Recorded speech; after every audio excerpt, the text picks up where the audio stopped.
C'était un berger allemand géant, le roi incontesté de la maison depuis si longues années.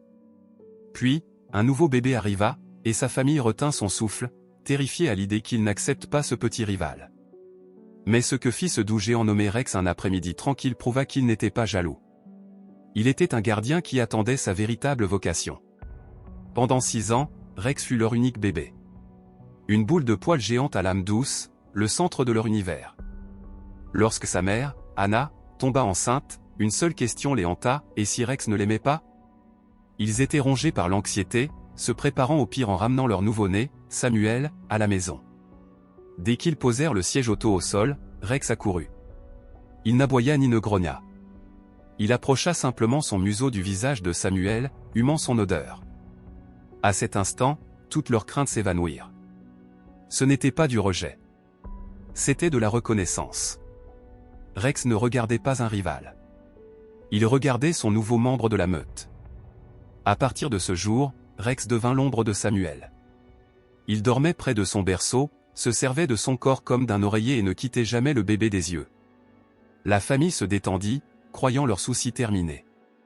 Ils voyaient une belle amitié se nouer, sans se douter que le dévouement de Rex allait être mis à l'épreuve de la manière la plus terrifiante. Le danger ne surgit pas au cœur de la nuit. Il surgit par un bel après-midi ensoleillé.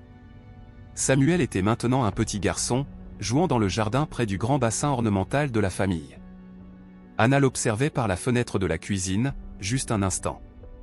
Mais un instant suffit.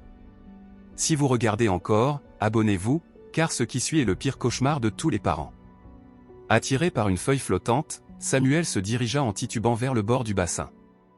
Il tendit la main, perdit l'équilibre et tomba à l'eau dans un plouf silencieux. Il était trop petit pour crier, son minuscule corps s'enfonçant sous la surface. Anna, le dos tourné une fraction de seconde, ne vit rien. Mais Rex, lui, vit. Avant même qu'Anna ait pu se retourner, Rex entra en action. Il sauta dans l'étang, ses puissantes pattes fendant l'eau.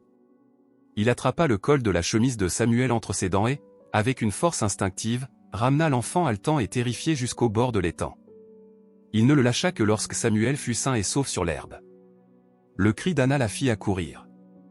Elle vit son fils trempé et en pleurs, et l'énorme chien debout au-dessus de lui, un héros ruisselant d'eau.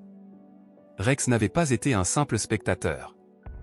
Il avait été en service. Le chien dont ils avaient un temps craint la jalousie était devenu la seule raison pour laquelle leur fils était encore en vie, prouvant que l'amour d'un protecteur est plus profond et plus puissant que n'importe quelle peur.